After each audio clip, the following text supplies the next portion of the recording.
Continuamos con la información, actualidad, conversación y debate. Estás en Combinación Clave por la 92.9, tu nueva número 1.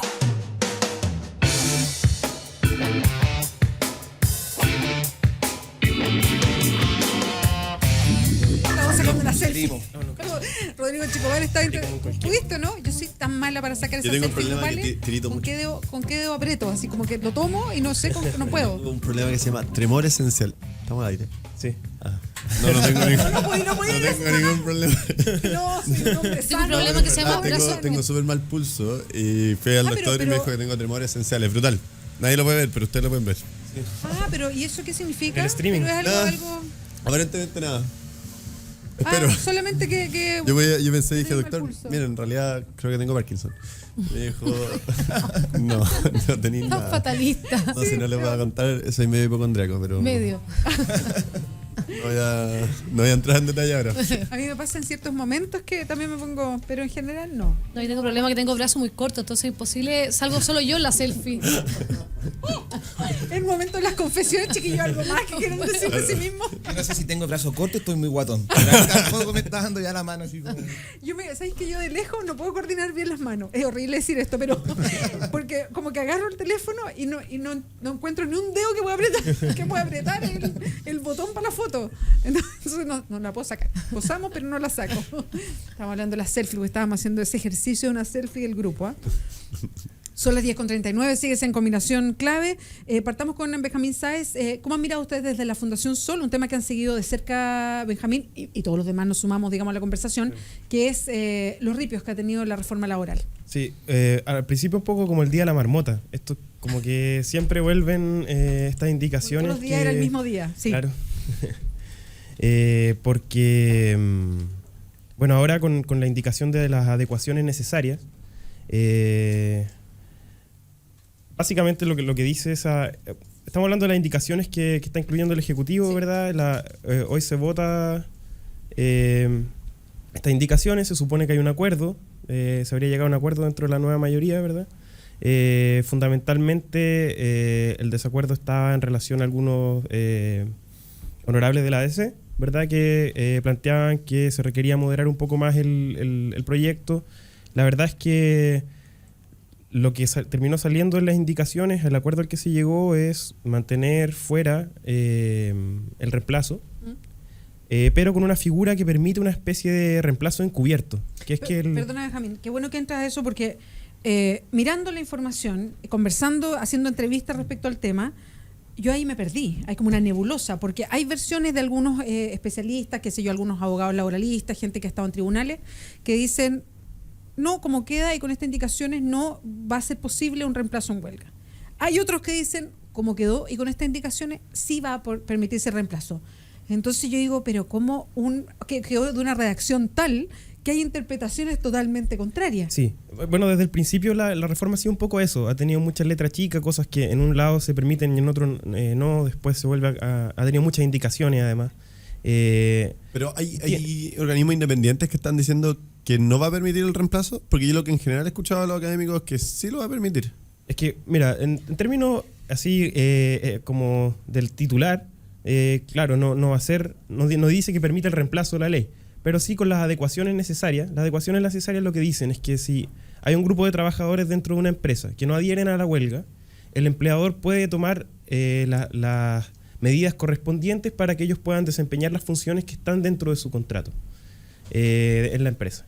Ya, el tema de las funciones es clave acá porque parte del reemplazo, de la discusión sobre el reemplazo interno, ¿no? O qué sé yo, tenía que ver con que trabajadores que realizan otra función, por ejemplo, alguien que es cajero en un supermercado, pudiese, en caso de que, por ejemplo, los reponedores se vayan a huelga, hacer las funciones de reponedor, independiente de que estuvieran en su contrato, eso es una especie de reemplazo interno.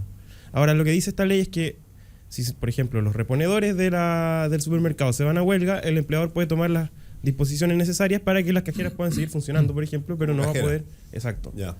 Digamos, puede tomar las disposiciones para que las personas trabajen dentro de las funciones que tienen establecidas en su contrato. Que no ¿Y si esas funciones son más amplias? Exacto, es que hay ahí se abre la puerta. Está el tema de la polifuncionalidad, que es una de las El rol de ser cajera y cualquier otra cosa que requiera la empresa.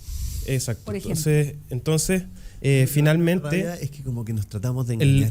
¿Por qué nadie nos dice ya, esto es lo que queremos y listo? Por lo tanto, yo creo que para despejar las confusiones, entiendo que esto es difícil de entender, hay que leer esto varias veces para darse cuenta por dónde viene, pero lo fundamental acá es ir tal vez a algo más general, que es el espíritu de la huelga, que es tener una empresa paralizada. Fundamentalmente acá lo que se está haciendo es mantener uno de los pilares del plan laboral del año 79, que señala que hay que mantener una huelga que no paralice las faenas. En la medida que tú tienes una huelga que no paraliza, estás quitándole un poder importante de negociación a los sindicatos. En la medida en que... Por eso mándale una carta al empleador. Exacto. Mira, nos gustaría que nos subieran el sueldo. Entonces está privilegiándose ese tipo de enfoque, a pesar de que, digamos, todo este ejercicio de la indicación y todo es fundamentalmente para sacar la cuña de que se termina el reemplazo. Pero como vemos, ese mecanismo igual va a seguir existiendo y va a poder haber un reemplazo. De hecho, las leyes laborales y muchas leyes en Chile, el ripio que tienen es la forma en que quedaron redactados, los conceptos que se ocupan, que uno ya tiene la sospecha que siempre lo hicieron para que quedara media, y que finalmente es una palabra que hace que todo lo que supone que se legisla no se legisla. Entonces, por eso es tan delicado cuando hablamos de estas indicaciones. No da lo mismo lo que se esté colocando en las indicaciones. No, y para lo que hemos estado en la discusión en el Congreso, a veces una palabra implica más debate en el Congreso que 10 artículos. Exacto. Lo que pasa es que además uno no Porque puede saben entender que ahí está el diablo. por qué nos hacemos tropezar a nosotros mismos, si al final es eso. Lo que decía Bárbara Figueroa de la Central Unitaria de Trabajadores, yo conversé con ella antes que mirara bien las indicaciones, porque todavía no estaban las indicaciones puntuales, sino lo que había trascendido. Entonces, y yo entiendo perfectamente que decía, tengo que leerlas puntualmente porque tiene que ver cuál es la palabra ocupada. Ella decía, el problema de si esto no queda claro es que va a terminar todo en tribunales. Entonces, ¿para qué hacemos una ley que finalmente lo único que va a permitir es que todo se recurra a tribunales? Entonces es una ley que trata de zafar en el fondo y darle la responsabilidad a la justicia. Ahora eso también es algo que al sector empresarial le conviene. Actualmente, digamos, la última composición de los tribunales ha estado más favorable a los trabajadores en el último tiempo. Pero entonces, cuando cambió hasta la cierto punto. composición de esa sala de la Corte. Exacto, entonces en ese sentido... Para decirlo, entraron 2 ministras y cambió la mirada. Exacto. Qué raro. Es verdad. Qué raro. Es verdad. Entonces también el mensaje de fondo que se está enviando acá también es preocupante. Yo creo que pasa un poco lo mismo con lo que discutíamos antes de los correos, porque el fondo del asunto también es grave. O sea, se está discutiendo cómo obtener recursos para una reconstrucción de un lugar y se protegen los intereses de una minera. Entonces, incluso trayendo el tema del correo, la voluntad mayoritaria para apoyar ese tipo de iniciativa es bastante preocupante desde el punto de vista de cómo estamos entendiendo el desarrollo. Acá también pasa algo muy parecido, porque lo que se está diciendo es que, sobre todo a partir de la preocupación de los sectores empresariales, por ejemplo, el papel que ha tenido el ministro de Hacienda, en términos de cómo se proyecta el crecimiento, la situación económica actual, es que tenemos que elegir entre crecimiento económico o derechos laborales. Fundamentalmente porque acá lo que se ha hecho es tener un modelo de crecimiento que funciona en base a la explotación abierta de los trabajadores, a la violación de sus derechos laborales. Porque si no, no se entendería cómo puede ser contradictorio tener más derechos y tener un crecimiento óptimo como se puede tener en la mayoría de los países del mundo que tienen legislaciones laborales mucho más protectoras de los derechos colectivos. Lo mismo pasa también con el tema de las AFP. Los resultados de la Comisión Bravo fueron lapidarios respecto a la posibilidad de continuidad del sistema, y varios de los miembros de la comisión terminaron diciendo que aquí no queda claro si las AFP son un dispositivo económico o un dispositivo de seguridad social.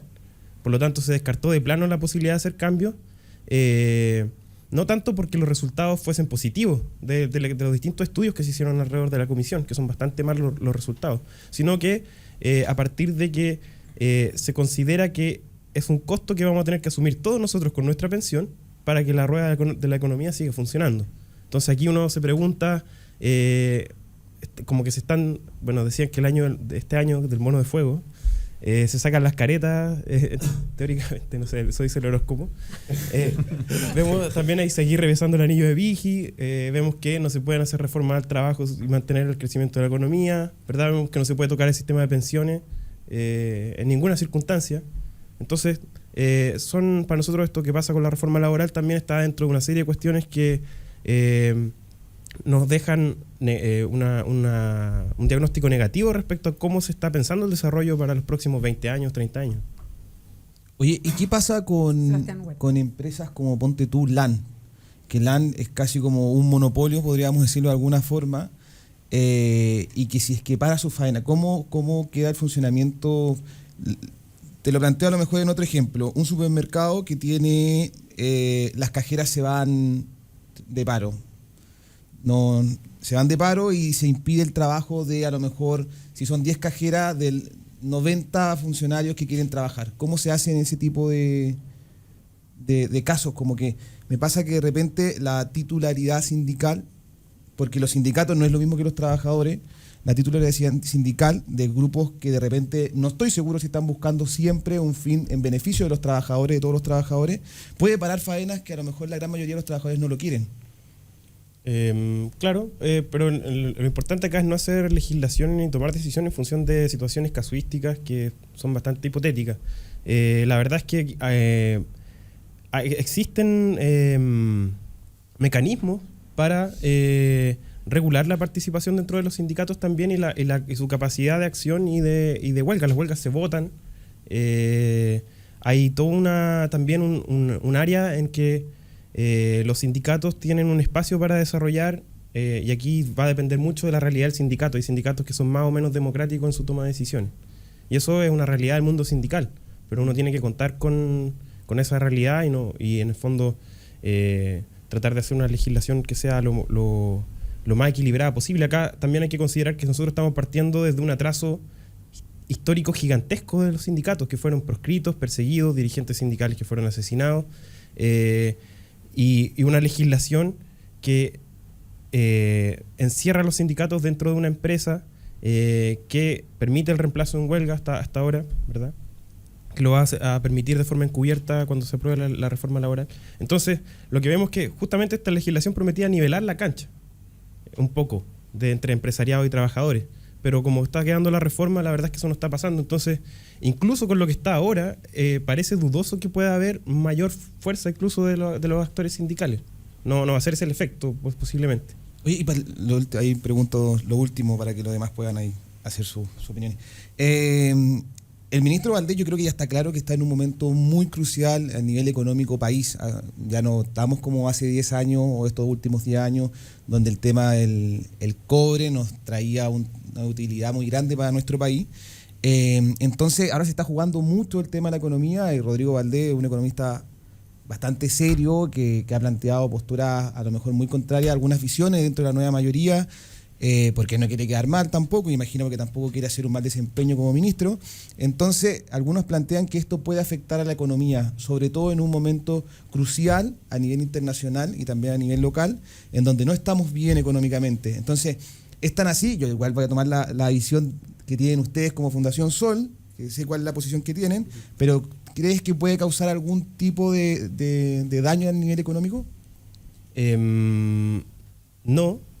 No como está, y no debería ser, o sea, de partida hay que considerar que, por ejemplo, nosotros consultamos a Hacienda cuál era, cuando el ministro dijo que Chile no estaba preparado para una reforma laboral, una negociación por rama, y no existe ninguna investigación que respalde ese tipo de dichos, es simplemente una impresión, ¿me entiendes? Es como una opinión. Entonces, lo que nosotros vemos es que existen países que tienen mayores tasas de negociación colectiva, mayores tasas de sindicalización y, por ejemplo, tasas de crecimiento altas, o que tienen reducción de desigualdad en los ingresos. Entonces, desde ese punto de vista, nosotros lo que vemos es que el efecto de una legislación que mejore los derechos laborales de nuestro país puede tener un impacto beneficioso, porque además hay que considerar el bajo nivel de los salarios que existen actualmente en los hogares en general. Y una reforma que permita un mayor poder de negociación de salarios, que permita subir los salarios de los hogares, también tiene un efecto positivo en la economía en la medida que, por ejemplo, reduzca los niveles de endeudamiento, que son altísimos. O sea, hoy día tenemos prácticamente 10 millones de endeudados o como algo así como 8 millones y fracción de trabajadores. Entonces hay más endeudados que trabajadores, las familias se recargan de deuda, y eso tiene que ver con los bajos salarios. Entonces, para nosotros también una reforma que permita revertir esa situación puede tener un impacto económico positivo en lugar de un impacto económico negativo. Y entrando, Sebastián, a la discusión, más allá de, yo no tengo conocimientos ni económicos ni sociológicos como lo hace Benjamín, la verdad es que mirando los últimos 10 o 15 años en el país, el discurso es siempre en contra de los trabajadores. O sea, cuando hay un buen ciclo económico, ¿para qué vamos a hacer reformas? Cuando hay un mal ciclo económico, no podemos hacer reformas porque si no se resiente. Entonces, nosotros ya no creemos. Yo ya no creo nada en lo que dice el sector productivo, porque si no quiere hacer las reformas cuando hay un buen ciclo y no las quiere hacer cuando hay un mal ciclo, bueno, saquémonos la careta y digamos, no quiero reformas porque no quiero equiparar la cancha. Que yo creo lo que pasa hoy día. Mira, yo compartiendo esa visión, creo que... ¿Cuánto más podemos esperar? De nuevo achacarle el ciclo. Perdona, solo para completar. Es como cuando uno habla con algún economista o de los sectores empresariales y tiran esta frase que a mí siempre me pareció despreciable y que daba 3 tiritones de hay que cuidar la pega. ¿Qué significa hay que cuidar la pega? ¿Que yo trabajo mal y ahora tengo que trabajar bien? ¿O significa no revuelvan mucho el gallinero porque si no se van todos despedidos? Entonces, aquí hay un juego de poderes y hay un grupo que no quiere ceder su poder. Y esto se aplica a todos los proyectos legales de hoy día, no solamente la reforma laboral. Y yo creo que la reforma finalmente tiene que ver con eso, con quién cede el poder de las decisiones. Comparto totalmente la visión tuya, Beatriz. Lo que sí yo creo que sería un error es pasar desde una ley que está pro empresariado a una ley que esté pro sindicato, que no es lo mismo pro trabajadores. Hay una diferencia. Entonces, yo creo que buscar el punto medio es muy difícil, sobre todo en los temas legales, muy, muy complejo. Entonces, yo creo que sí sería un error también pasar a lo pro sindicato. La pregunta es, ¿quién está contento con esta reforma? Porque pareciera que nadie está contento con la reforma. ¿Sabéis lo que yo creo que es el problema? Esta es mi impresión, sin conocer en profundidad el proyecto, es la ambigüedad con la que se la juega. O sea, yo, desde lo que me ha tocado estudiar, y estudié economía, creo que más que si los sindicatos son muy fuertes o por acá se va a generar el problema de la economía, es la incertidumbre. Yo efectivamente creo que la incertidumbre genera un efecto negativo sobre la economía. Entonces la pregunta es, bueno, ¿por qué no definimos reglas del juego que efectivamente cambian la balanza de poder, pero dejan una certidumbre sobre qué es lo que va a seguir sucediendo hacia el futuro? Porque si llegamos a una nueva legislación que aparentemente va a quedar a mitad de camino, de nuevo existe la incertidumbre, bueno, vamos a volver a tener una legislación distinta en un tiempo más. Esas cosas efectivamente cambian las decisiones de no solamente de inversionistas, sino del trabajo, lo que sea. Entonces, yo creo que hay que ser más claros. ¿Qué es lo que queremos hacer? ¿Qué principios queremos priorizar? Entonces, si queremos priorizar el principio de que los trabajadores tengan una capacidad de negociar con los empresarios, y eso obviamente tiene algunas implicancias, bueno, eso significa una legislación mucho más fuerte en ese sentido. Y tomemos esa decisión. Y una vez que tomáis esa decisión, bueno, las cosas van a caer por su propio peso y se va... Y se va a ir desarrollando la economía en base a esas nuevas reglas del juego, pero al menos tenéis claridad respecto a cuáles son esas reglas. Yo creo que esta ambigüedad es de, bueno, todo lo que te lleva a tribunales, obviamente que eso es una incertidumbre, un costo enorme, no solamente para los empresarios, sino para los trabajadores, en enfrentar a sus empleadores en tribunales. Entonces, ¿por qué no tenemos una cosa que sea más clara, en vez de tratar de dejar contento a 2 o 3 senadores, que yo creo que ese no debe ser el foco de una legislación? ¿Por qué no somos claros respecto a qué principios queremos lograr? Y en ese sentido, si es que no están los votos para algo que sea claramente pro trabajador o pro sindicato, desde mi punto de vista, ¿para qué vamos a caer en estas ambigüedades? Bueno, digamos que no están los votos, y eso que permita una discusión más democrática sobre qué representantes queremos. Ya, chiquillos, ya antes que nos vayamos, porque yo sé que esto puede dar para mucho más y no va a ser el último día que lo discutamos. Si sigue así, vamos a todavía estar en... Otro día la marmota. Exacto, otro día la marmota con la reforma. La comisión mixta. Sí, porque va a tener que ir a comisión mixta. Es lo que ya se proyecta. Se quería evitar, pero es lo que se proyecta. Rodrigo Echecopar, de Ciudadano Inteligente, presentaron este estudio del dicho al hecho, que lo hacen siempre, que es una comparación, en este caso, de las promesas y los cumplimientos, tanto en el gobierno de Michelle Bachelet y en comparación con el anterior gobierno, que es el de Sebastián Piñera. Sí, al final es un estudio que busca ayudar a profundizar nuestra democracia. O sea, no es solamente votar cada 4 años, sino que en los momentos de elecciones, de campaña, nuestros representantes, nuestros candidatos asumen compromisos políticos con la ciudadanía que se traducen en cierta medida en el programa de gobierno que presentan. Y en ese sentido lo que tratamos de hacer es entregar elementos, herramientas para ciudadanía, sociedad civil, medios de comunicación, para que podamos exigirle una rendición de cuentas respecto a esos compromisos a nuestros representantes. Entonces lo que nosotros hacemos es tomamos el programa de gobierno, tomamos las promesas que tienen que ver con materia legislativa. Eso es importante de aclarar, porque hay muchos que no tienen que ver con materia legislativa, puede ser acto administrativo, secreto, eso no lo estamos midiendo acá. Esto es solamente los que tienen que ver con materia legislativa. y vamos viendo cuál es el nivel de avance en la tramitación, en las urgencias que se le ha ido puesto, se le ha ido poniendo de parte del gobierno y en qué nivel, desde un punto de vista como bien general, de coherencia tiene con lo que fue la promesa inicial. Entonces, estos son simplemente elementos para que ciudadanía, otras organizaciones de sociedad civil puedan salir a presionar y exigir una rendición de cuenta de parte de nuestros representantes. Y ahí bien en general, el gobierno actual lleva un 24,9% de avance respecto al programa, que en comparación con el gobierno anterior, que era un 24%. Yo creo que hay 3 elementos que tomar en cuenta al momento de hacer esa comparación, porque obviamente hay contextos distintos, hay cosas distintas, y yo creo que hay 3 factores que son los más relevantes. En primer lugar, a la presidenta actual le ha tocado una mayoría en ambas cámaras, es decir, eso podría ser algo que le facilita la tramitación de proyectos de ley. Pero por otro lado tiene 2 cosas que probablemente le hicieron un poco más difícil el avance, y lo primero sería que tuvo un programa más ambicioso. El nivel de promesas que están vinculadas a proyecto de ley es casi 200, mientras que el del gobierno de Piñera eran como 150. Entonces, en términos de cantidad de promesas al menos era más ambicioso. Y en segundo lugar, el año pasado estuvo todo lo que fue la agenda de probidad y transparencia. Y la gran mayoría de las medidas y propuestas que se estaban discutiendo en el ámbito legislativo ahí no venían del programa de gobierno, sino que eran resultado del informe de la Comisión Engel, que hizo más de 200 propuestas en ámbitos de anticorrupción, de transparencia y probidad. Y eso fue algo que concentró harto el debate legislativo. Estuvimos haciendo un seguimiento bien cercano desde Espacio Público, que está la María acá, y desde Ciudadano Inteligente en el Observatorio Anticorrupción. Y en esos meses que hubo trámite legislativo de eso, se avanzó más de un 50% de esa agenda que era alternativa al programa de gobierno. Exacto. Entonces eso es algo que probablemente hizo un poco más difícil avanzar en las áreas que sí estaban comprometidas Yo en el pensé programa. que dentro de los puntos iba a mencionar democracia cristiana, ¿no? No está dentro de las cosas. Dale, no, una broma. Y bueno, la El terremoto, ¿no? En Sí, el terremoto también, bueno, para el gobierno terremoto pasado. para por Piñera. ejemplo, hay algo que Desviar un poco la el agenda segundo también. año del gobierno de Piñera, pero también tuvo el movimiento estudiantil, el primer año del terremoto. En general, esas cosas no requirieron de mucho debate legislativo. Efectivamente, la atención mediática probablemente estaba sobre esos casos y eso podría haber complicado un poco la tramitación, pero en general no requirieron de legislación en particular. Lo que, a diferencia de la tramitación de la agenda de probidad y transparencia, que tenía así por todos lados, tú tenías en la comisión, en la Cámara de Diputados, en la comisión, en el Senado, en la sala, entonces eso probablemente sí requería un poco más de trámite legislativo. Al final estos son elementos que uno pone sobre la mesa, pero súper importante ahí que la ciudadanía, los medios de comunicación pueden ir haciendo un análisis y un juicio. O sea, al final son elementos para que la ciudadanía pueda ejercer una mejor ciudadanía, es decir, tomar una decisión, hacer un juicio sobre el rol que está cumpliendo este gobierno, el rol que puede haber tenido otro gobierno anterior o el rol que debiesen tener sus representantes. O sea, nos sentimos cómodos con 2 gobiernos que están cerca del 25% al segundo año de gobierno, cuando ya estaban a mitad de camino. Están prometiendo más de lo que pueden hacer, están prometiendo más de lo que quieren hacer. Son preguntas que yo creo que son relevantes para la ciudadanía. Y bueno, nos quedan 2 años por delante.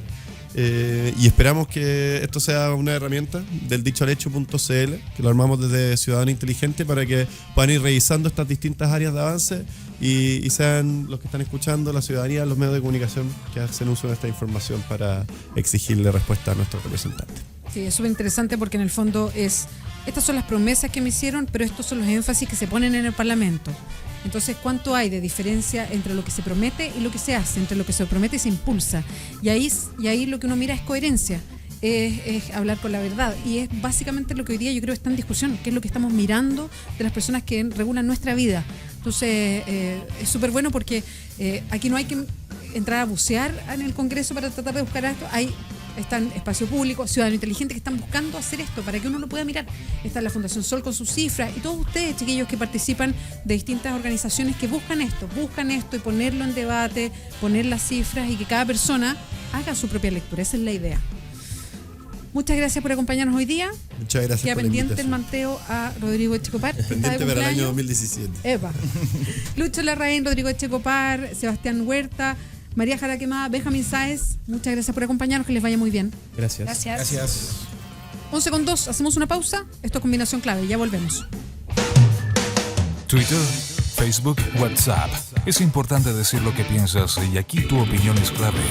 Al regreso, @LaBeaSánchez. Lee tus comentarios en Combinación Clave 92.9.